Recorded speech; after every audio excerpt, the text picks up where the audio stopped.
What is up? Welcome back. It is time for another matchup here in the IPL Season 1 Round of 16. This is the Winners Round 1. I'm DJ Wheat, excited to be here tonight as we have a matchup, a Protoss versus Zerg here with LGAgh, our very fashionable pink Protoss spawning in the southwest position, and the Zerg player, orange ROOTCatZ, spawning in the northeast position. Thanks for joining us here for another matchup in IPL Season 1. We are on LGAgh Caverns, and I'm curious to see what we will see out of these two players. ROOTCatZ is traditionally a Zerg who is, kind of...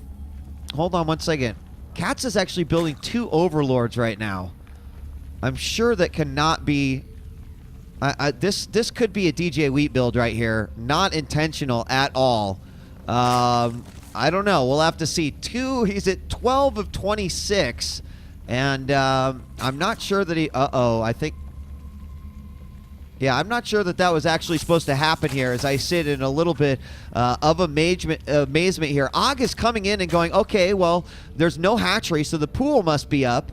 He goes and he doesn't see the hatchery, and he didn't see the pool, and he saw the amount of drones, and he's got to be wondering what the heck is going on right now. Meanwhile, a pretty good opening considering what has just happened is we have the pylon placed all the way at the natural here for Agh, and the forge going down at the ramp, which means that he will inevitably be getting this nexus here for this forge fast expand. Meanwhile, it does look like the hatchery has gone down, but I feel like Katz is really behind, having built that second Overlord. Of course, he'll have a moment of opportunity here soon where he won't have to build an Overlord, but he needs that money early on for the hatchery or the pool. So certainly a mistake. It can happen to the best of us. Agh is still sitting here going, okay, I'm doing my job here. I'm a probe. Where's the pool? The pool has gone down, and the gas is going down as well. So you'd kind of think that, okay, well, he didn't put that much out there. Maybe he's a little bit ahead on drones. But I bet if we look at the unit counting station, you can see they're about tied here, 15 of 15. And considering how long the pool will take to get up, he should be able to just drone right now because it's the only option he really has. There is the Nexus. Does look like as the drone is going away here, he tried to give a little bit of fight to get that Nexus down, but it won't really matter. The photon cannon is down, and the pool's not even done. Oh, my 18. My bad. We got one drone. So we are seeing Katz start to take the lead here in this matchup. Gas is done. It looks like one guy on it. Second guy will be added. And will we have any Zerglings come out? No, he's going to be okay with just continuing to pump drones out. Looks like queens at both of the hatcheries. And that will at least allow him to either get some quick Ling production up or continue to drone up. He knows that he's a little bit behind, so I wouldn't be surprised, again, to see him drone up. Gateway, yes, Gateway finally going down. Another photon cannon here in the corner. So very popular wall off that we see here on LGAgh. You obviously create a wall. It can be a little bit susceptible to banelings, but would take a lot to get through here. Of course, the static defense is going to help out a lot. Overlord over here wants to peek in, see what's going on, but well, nope. I'm sure a Zergling is going to be coming down here eventually. If we have any out right now, no, we don't have any Zerglings out, and we do see Katz pulling ahead in the drone count here. Another pylon in the back to reinforce this photon cannon here. And even if Zerglings came in and tried to swoop in down here into the main, a lot of Zerglings would take damage here. And warp gate research now underway. Probably some more gates going to be going down soon. Does look like Zerglings will take out that pesky drone coming from Agh that has just been harassing and annoying Katz in the entire game. More drones are coming out. Another queen is on the way to spread some creep. Speed is almost done. And Lings, let's see if he's going to go down here and scout this out. And what kind of vision does he have right now? You can see that he knows that the expansion is there, but that is about it. So let's actually go down here, and we do have another gateway going down. Ling is going to take some damage here from that cannon, and he will get taken out. Also, this Overlord could be taken out as well, but he made the early Overlord, so it would supply block him but he'll probably get another one already in production. Roach Warren going down, Lair going up, +1 weapons already, one of the other benefits of having that forge down for the Protoss, and he's going to take that gas so not only he can get that tech, and there goes the Overlord, but he can also continue to pump out those units that he wants to. Has a couple of sentries out. Again, very good units to have here in this situation, even if some Lings happen to squeeze in here. Boom! Pop a force field right there. But it looks like Roaches will be the primary form of attack here for KATZ. Again, I'm going to have to agree with that decision here. He can do some range damage against some of these buildings here. Possibly even go after one of those cannons if we want to. But the warp gates are up. 1, 2, 3.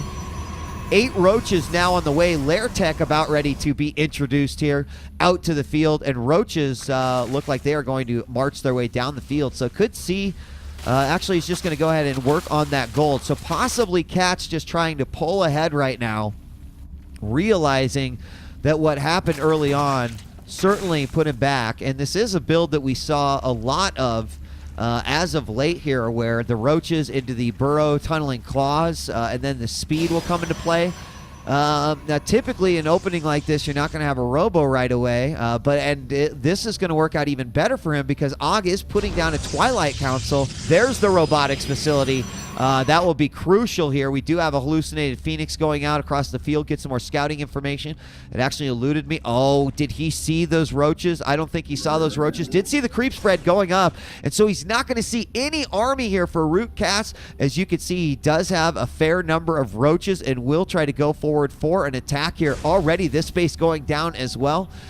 Here comes the Phoenix, still wondering where all the units are, and he might actually find these Roaches. The second Phoenix did not scout him as well, so this could be a good time for an attack. Just taking a look at the unit composition. Oh my god, there are a lot of sentry here, and versus those Roaches, this can be a pain. Now he's probably going to wait. Burrow is now finished. Tunneling Claws is right behind it, so this could be a nice little timing attack. Did the Phoenix see at that time he's going to go around the corner? What sort of damage is going to be able to do? Force fields coming out almost immediately. One Roach getting trapped. He'll be able to get out of there. He burrows very, very smartly. And remember, these Roaches can burrow with Tunneling Claws, do have that quick, rapid regeneration, and he'll be able to burrow out of here. Now, an Observer. No, there's not an Observer coming out. There's actually an Immortal on its way. Observer soon to come. 2 pylons has gone on, and that has actually stopped the Protoss from producing units right now. I think that KATZ could actually do some more damage here, but this Immortal would actually wreck those Roaches. We have drones being transferred over here, and it looks like KATZ is not going to take too many chances that he doesn't want to. Love this burrowed Zergling over here as well to block a third base. They would try to go down.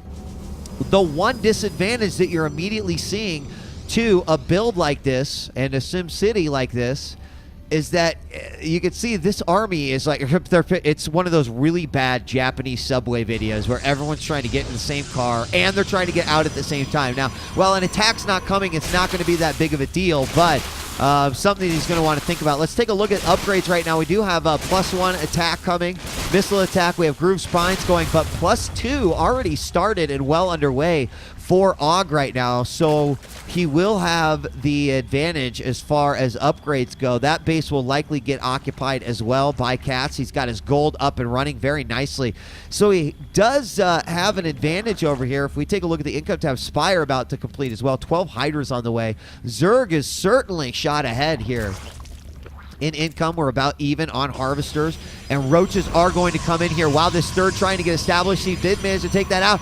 The Roaches are going to move in. They will get an instant cancel on this, but will they be in trouble? There is an Observer there. They're not going to be able to use that burrow. Force field comes out, traps a few Roaches. They're going to still take damage, but 3 of them do. No, 2 of them managed to get away. Sorry, buddy. You didn't make it. So minimal losses there, and more importantly, the cancel delaying that third just a little bit. Also got a good idea about the army composition that AUG is currently rocking. Knows that those Immortals are out, but those will certainly be handled at least a little bit better here with these Hydras. And here we go, big battle in the middle. Oh my god, on a move command, tries to get closer to his opponent's force fields. Do cut off a lot of these reinforcements with the Hydras doing a ton of damage here. Taking a look at some of these units falling down. The Immortals are going to continue to do a ton of damage. Oh, Hydras off creep. It's such a horrible thing to watch. And he'll continue to spread that out, but the Observer's out as well, so he can kill those creep tumors if he moves up. Some Lings coming into play. I like that. They do get stopped quite easily by the force fields, but they can help in taking out those Immortals if they can even get in to deal that damage. Now we've got Photon Cannons going down. It's going to make it much, much more difficult for the Zerg player to get in here. Ventral Sack's underway, +2 missile.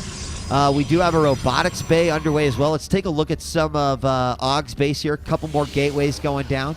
No research on the Twilight Council, so upgrades only. No blink or anything yet. He's chrono boosting out those upgrades as quickly as he can. Already going to level 3 right now. We've got a lot more Hydras coming out. Much less Roaches, or much fewer Roaches, I guess you could say. 9 only on the field, 22 Hydras. So if the Colossus come out, it could do some serious damage, and we'll see if that's what's going to come next. Yes, we do have one queued up here after this next Immortal. So the Immortal's obviously not going to do as well because he's switched away from some of that Roach production, but look at that. Banelings coming into play. Uh-oh. Good scout here by Ogg. He does get taken down, but he sees a lot of that army. A couple of units coming up here. I don't even know if those were hallucinated or not, but more Lings coming out. The Corruptors are out as well. Oh, whoa. Where did that? It was loading up over here. Okay, so he's going to be able to drop these Banelings in as well. This is very smart, especially when you've got a tight-knit group like this.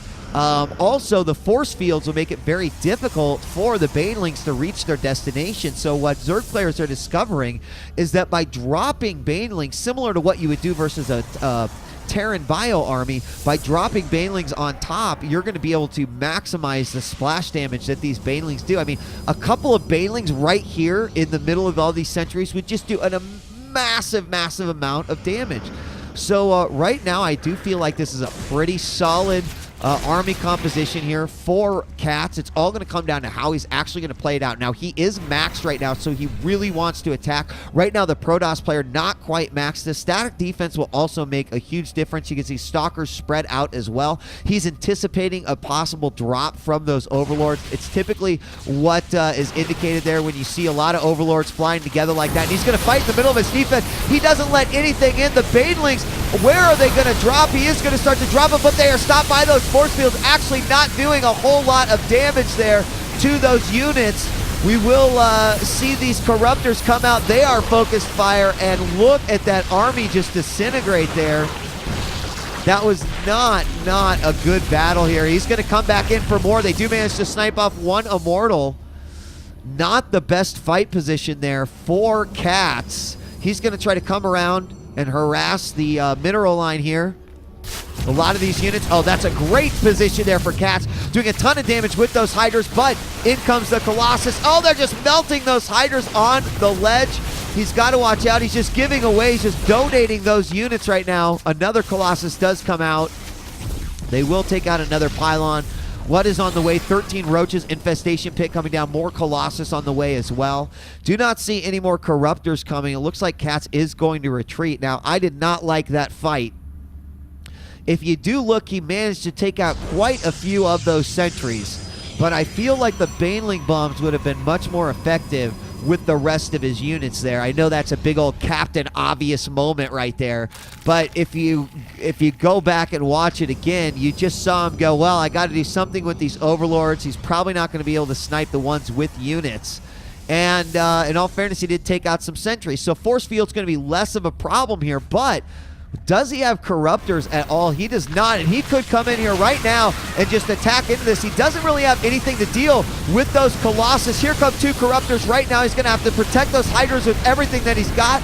Those Colossus doing a good job right now. Blink Stalkers also taking the high ground. There's a couple of Immortals in and out of the fight. It looks like enough Corruptors are going to be able to come in and reinforce this. Stalker numbers are quickly dwindling, and we will see the Colossus go down, so those Hydras will be able to maximize their damage with some really solid DPS. The gold base is not out. Now we want to see some corruption on those Corruptors. Oh no, the worst thing ever. as a Colossus marches out into battle. Look at this. We have an Overlord loaded up with a few Baneling. Let's see what he's going to be able to do. There are a couple of photon cannons there. Is he going to be able to get him out? Oh, he got 2 out. He got like a couple pros. Meanwhile, another fight here at the third. More roaches coming out. More hydras on the way. Roaches are coming. Oh, great corruption here on all these units who will, again, keep that damage up. Nice blink out of danger. But I think with enough of these photon cannons down, he's going to be able to come in, take that out quickly, possibly even finish this army off, take out this third. And I think that KATZ will have brought this back in his favor, despite the fact that he really did have, well, hold on here, some good blink action coming in. More OVs coming in, but they're just a distraction. They're totally fake. They're not bringing anything at all. And that distracts AGH just enough to have to retreat back into his natural. More units coming down here. And whether those Overlords were intentional or not, AGH says GG, and he will lose game 1. First game going to ROOTCatZ, despite the fact everyone's going to start the double Overlord now. They're going to be like, oh my gosh, best build ever, double Overlord at the beginning, go OGs. And then finish it off. Huge macro play there coming out by KATZ. Great creep spread here. And first game does go to KATZ.